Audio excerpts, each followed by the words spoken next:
Before we begin today's story, The Hitchhiker, let's understand the meaning of the word hitchhiker.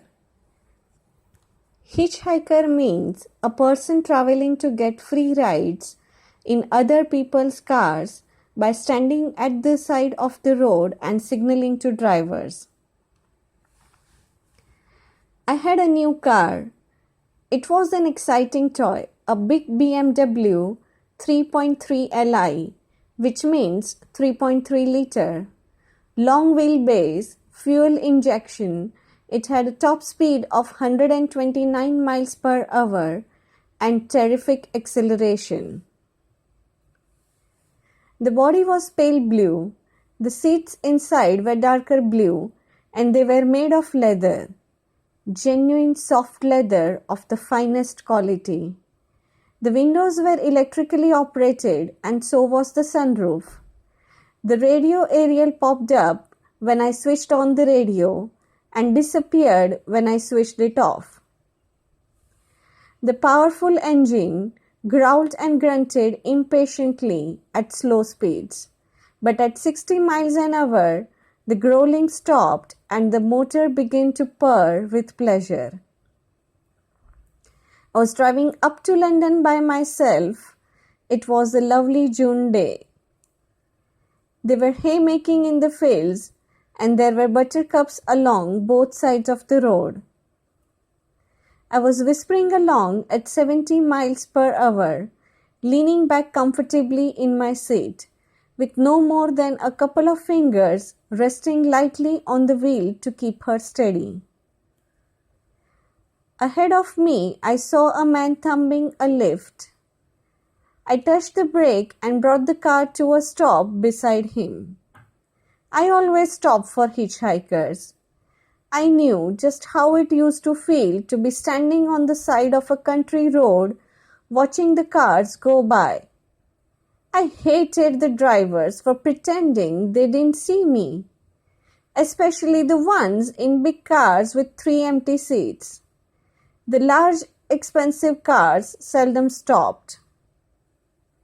It was always the smaller ones that offered you a lift, or the old rusty ones, or the ones that were already crammed full of children, and the driver would say, "I think we can squeeze in one more." "Going to London, governor?" "Yes, jump in." He got in and I drove on. He was a small ratty-faced man with grey teeth. His eyes were dark and quick and clever, like rats' eyes, and his ears were slightly pointed at the top. He had a cloth cap on his head and he was wearing a greyish-coloured jacket with enormous pockets. The grey jacket, together with the quick eyes and the pointed ears, made him look more than anything like some sort of a huge human rat. "What part of London are you headed for?" "I'm going right through London and out the other side," he said. "I'm going to Epsom for the races. It's Derby Day today." "So it is," I said. "I wish I were going with you. I love betting on horses." "I never bet on horses," he said. "I don't even watch them run. That's a stupid, silly business." "Then why do you go?" I asked. He didn't seem to like that question. His little ratty face went absolutely blank, and he sat there, staring straight ahead at the road, saying nothing. "I expect you help to work the betting machines or something like that," I said. "That's even sillier," he answered. "There's no fun working them lousy machines and selling tickets to mugs. Any fool could do that." There was a long silence. I decided not to question him anymore. I remembered how irritated I used to get in my hitchhiking years when drivers kept asking me questions. Where are you going? Why are you going there? What's your job? Are you married? Do you have a girlfriend? What's her name? How old are you? And so forth and so forth. I used to hate it. I'm sorry, I said. It's none of my business what you do. The trouble is, I'm a writer, and most writers are terribly nosy. You write books? He asked. Yes. Writing books is okay, he said. It's what I call a skilled trade. I'm in a skilled trade too. The folks I despise is them that spend all their lives doing crummy old routine jobs with no skills in them at all. You see what I mean? Yes. The secret of life, he said, is to become very, very good at something that's very, very hard to do. Like you, I said. Exactly, you and me both. What makes you think that I'm any good at my job? I asked. There's an awful lot of bad writers around. You wouldn't be driving about in a car like this if you weren't no good at it? He answered. It must have cost a tidy packet, this little job.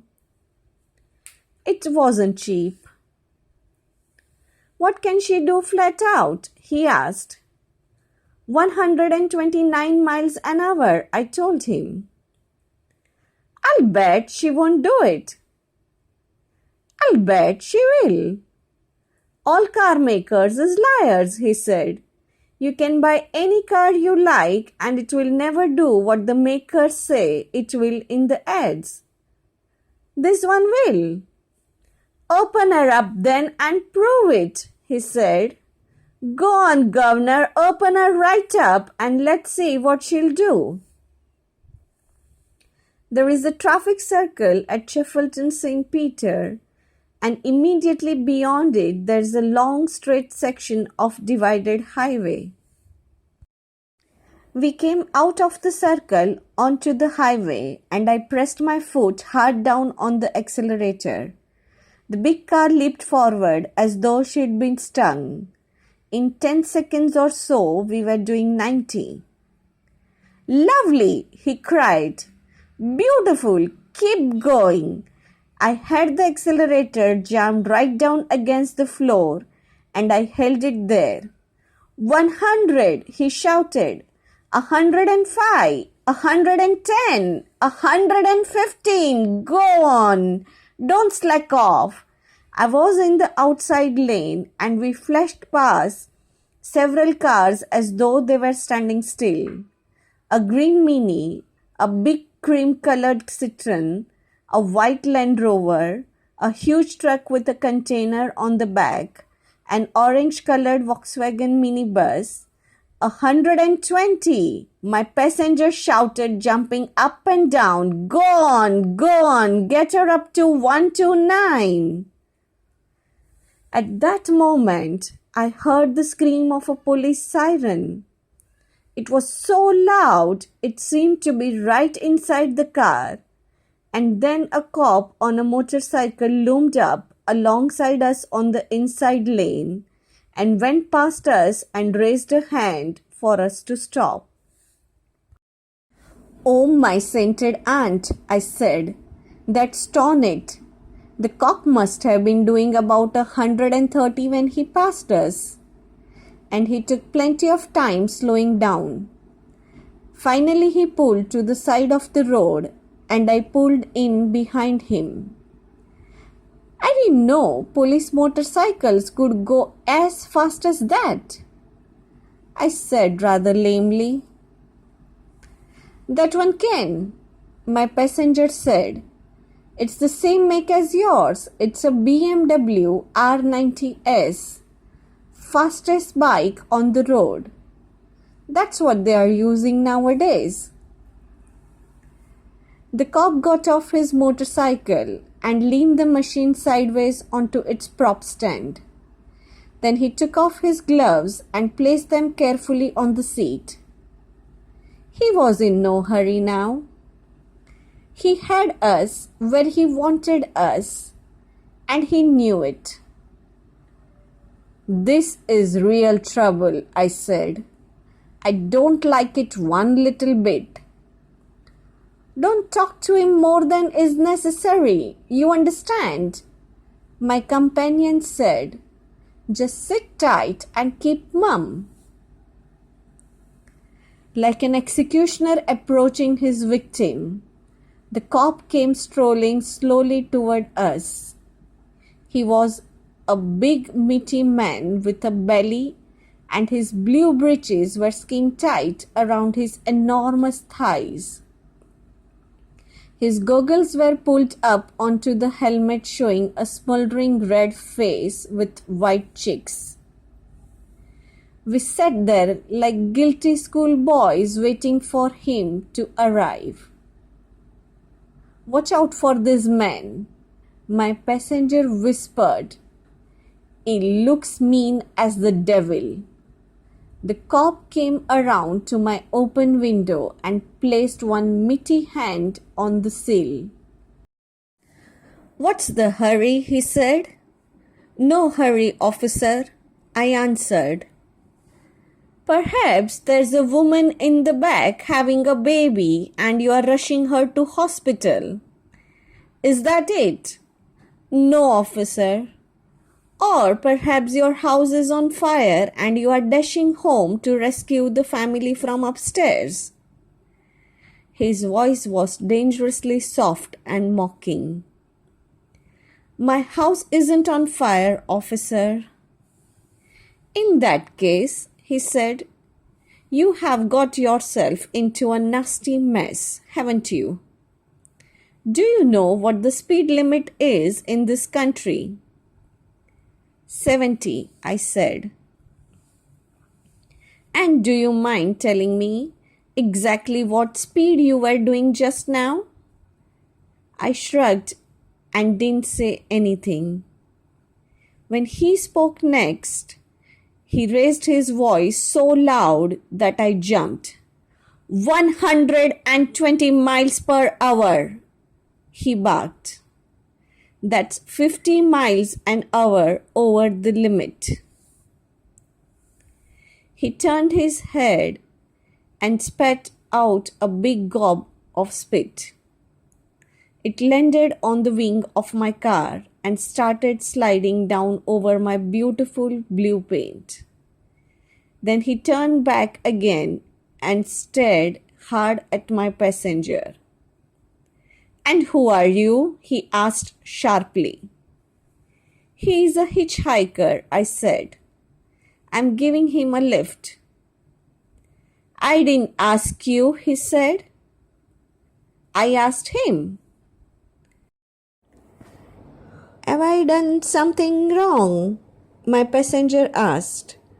His voice was soft and oily as hair cream. "That's more than likely," the cop answered. "Anyway, you are a witness. I'll deal with you in a minute." "Driver's license," he snapped, holding out his hand. I gave him my driver's license. He unbuttoned the left-hand breast pocket of his tunic and brought out the dreaded book of tickets. Carefully he copied the name and address from my license. Then he gave it back to me. He strolled around to the front of the car and read the number from the license plate and wrote that down as well. He filled in the date, the time, and the details of my offense. Then he tore out the top copy of the ticket. But before handing it to me, he checked that all the information had come through clearly on his own carbon copy. Finally, he replaced the book in his breast pocket and fastened the button. "Now you," he said to my passenger, and he walked around to the other side of the car. From the other breast pocket, he produced a small black notebook. Name, he snapped. Michael Fish, my passenger said. Address, 14 Windsor Lane, Luton.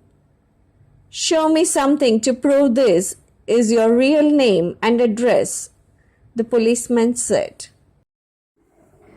My passenger fished in his pockets and came out with a driver's license of his own. The policeman checked the name and address and handed it back to him. What's your job? He asked sharply. I'm an odd carrier. A what? An odd carrier. Spell it. Hodca. That will do.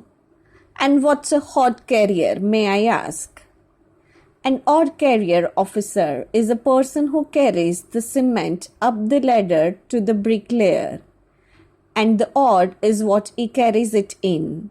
It's got a long handle, and on the top you have got bits of wood set at an angle.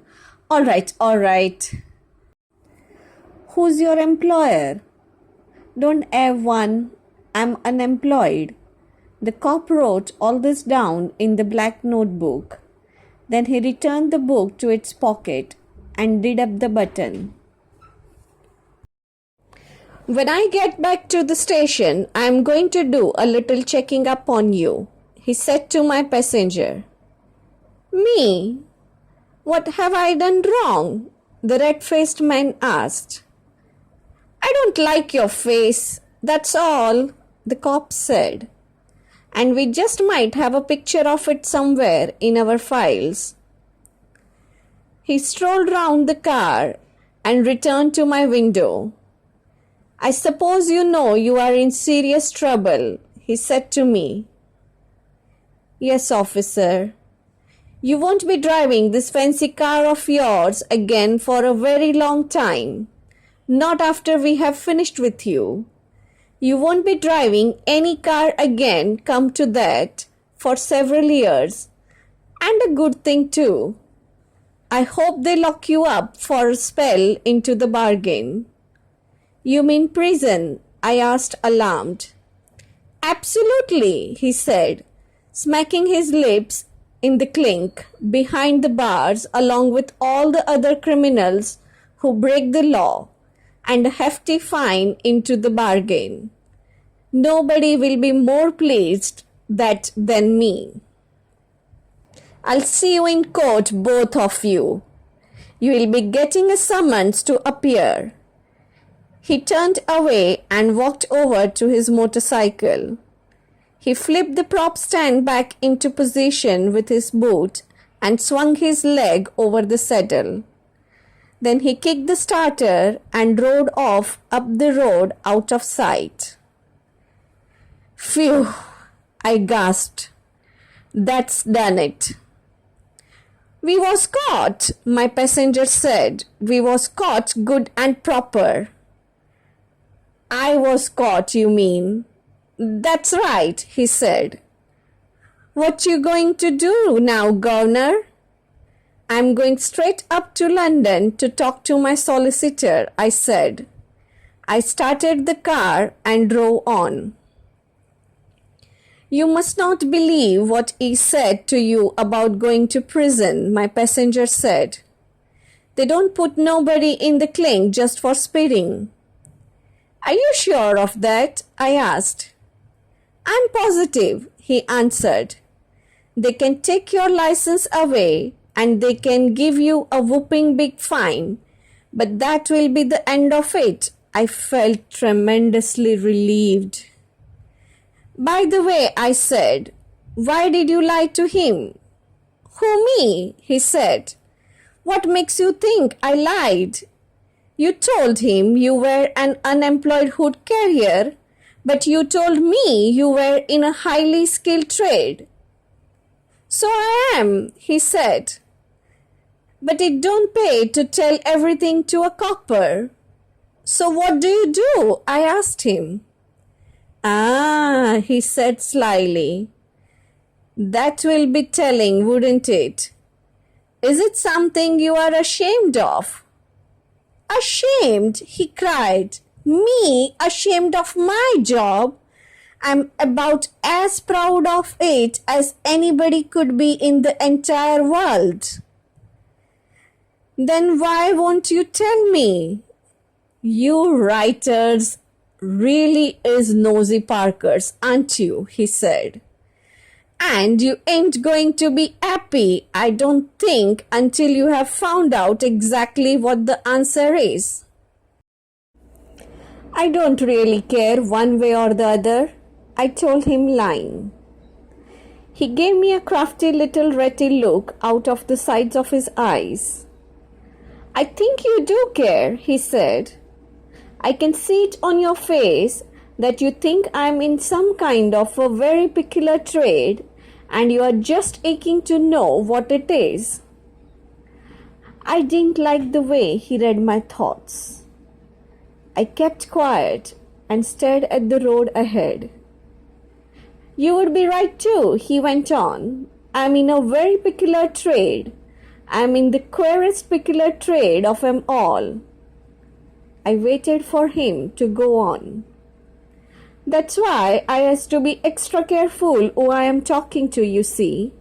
How I am to know, for instance, you are not another copper in plain clothes. Do I look like a copper? No, he said. You don't, and you ain't. Any fool could tell that. He took from his pocket a tin of tobacco and a packet of cigarette papers and started to roll a cigarette. I was watching him out of the corner of one eye, and the speed with which he performed this rather difficult operation was incredible. The cigarette was rolled and ready in about 5 seconds. He ran his tongue along the edge of the paper, stuck it down, and popped the cigarette between his lips. Then, as if from nowhere, a lighter appeared in his hand. The lighter flamed, the cigarette was lit. The lighter disappeared. It was altogether a remarkable performance. I have never seen anyone roll a cigarette as fast as that, I said. Ah, he said, taking a deep suck of smoke. So you noticed? Of course I noticed. It was quite fantastic. He sat back and smiled. It pleased him very much that I had noticed how quickly he could roll a cigarette. You want to know what makes me able to do it? He asked. Go on then. It's because I have got fantastic fingers. These fingers of mine, he said, holding up both hands high in front of him, are quicker and cleverer than the fingers of the best piano player in the world. Are you a piano player? Don't be daft, he said. Do I look like a piano player? I glanced at his fingers. They were so beautifully shaped, so slim and long and elegant, they didn't seem to belong to the rest of him at all. They looked more like the fingers of a brain surgeon or a watchmaker. My job, he went on, is 100 times more difficult than playing the piano. Any twap can learn to do that. There's stitchy little kids learning to play the piano in almost any house you go into these days. That's right, ain't it? More or less, I said. Of course it's right. But there's not one person in 10 million can learn to do what I do. Not 1 in 10 million. How about that? Amazing, I said. You are damn right. It's amazing, he said. I think I know what you do, I said. You do conjuring tricks. You are a conjurer. Me? He snorted. A conjurer.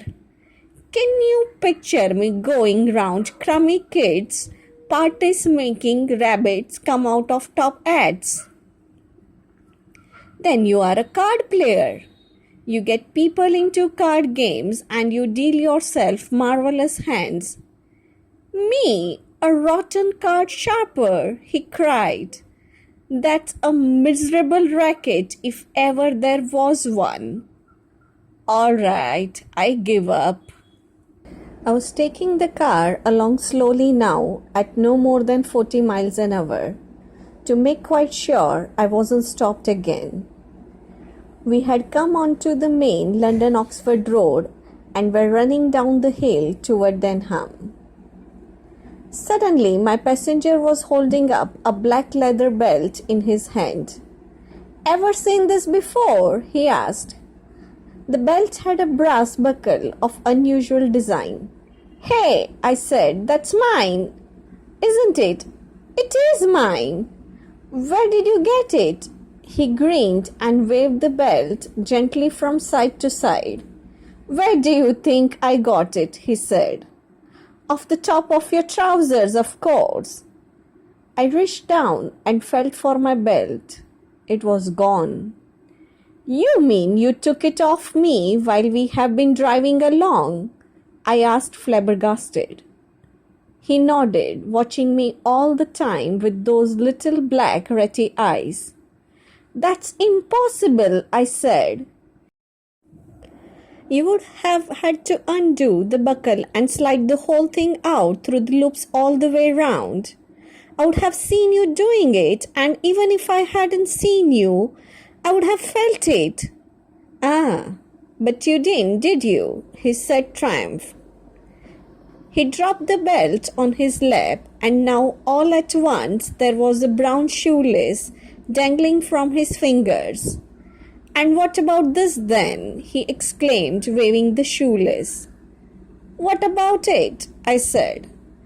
Anyone around here missing a shoelace? He asked, grinning. I glanced down at my shoes. The lace of one of them was missing. Good grief, I said.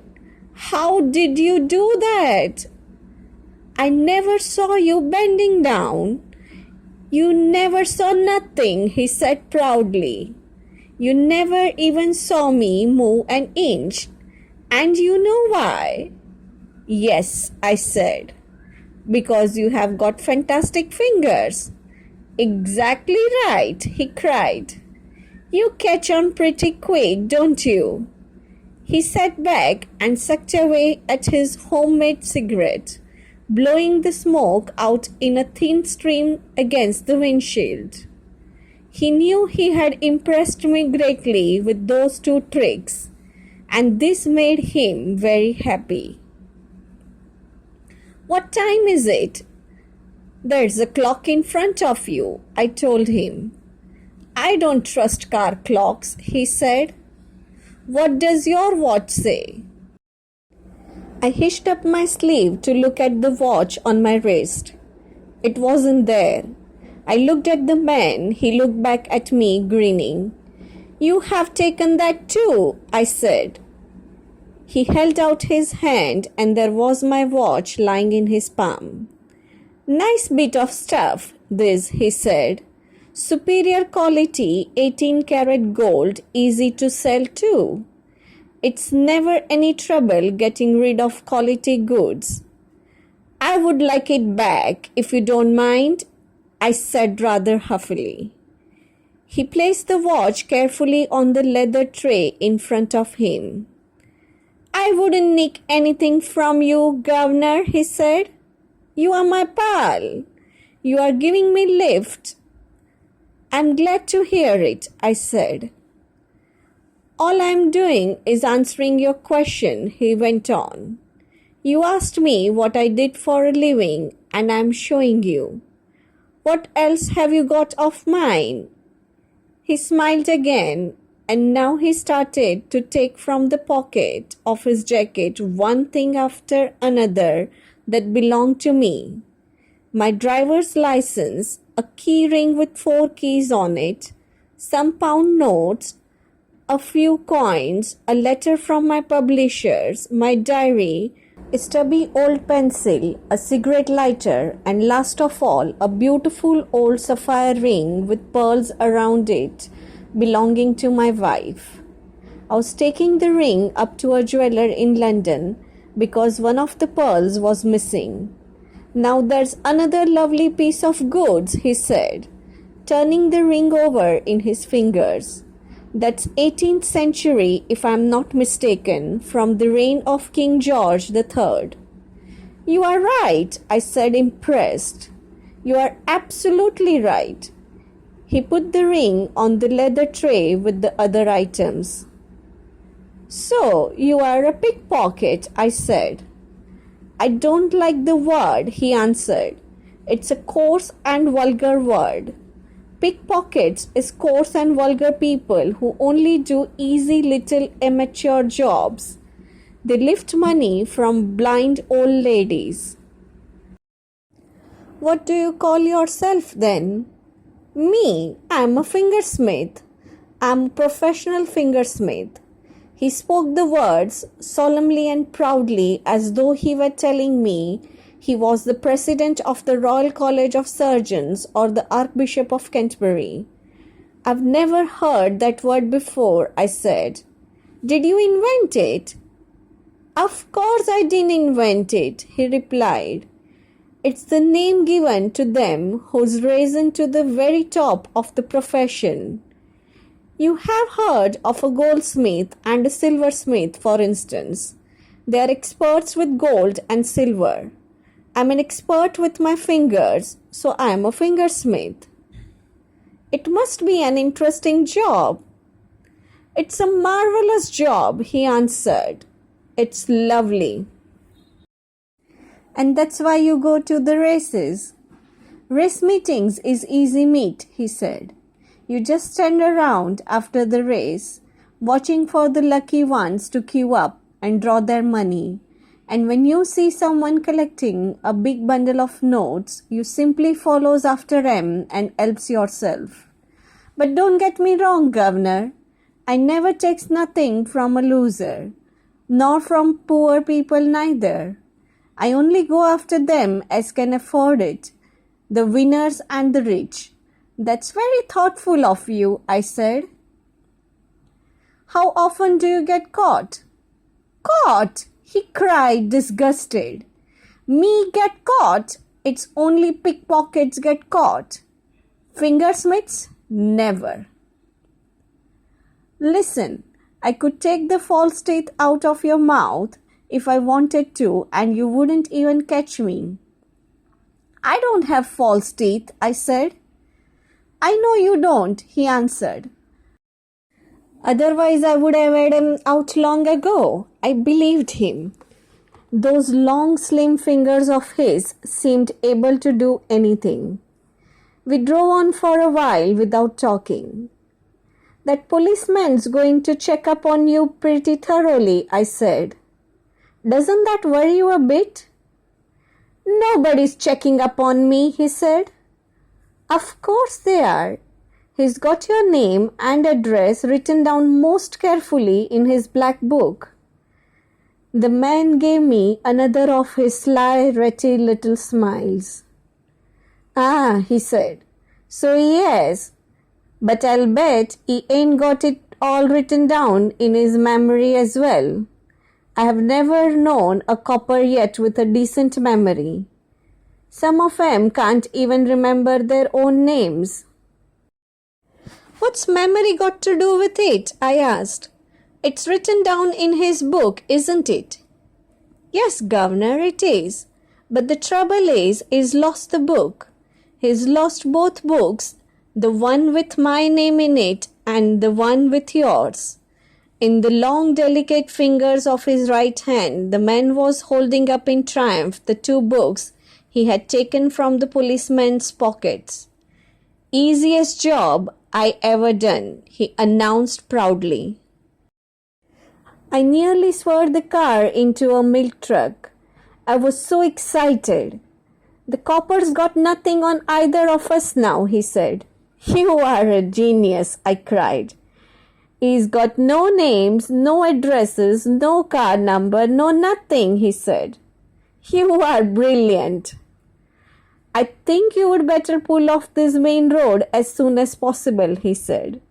Then we would better build a little bonfire and burn these books. You are a fantastic fellow, I exclaimed.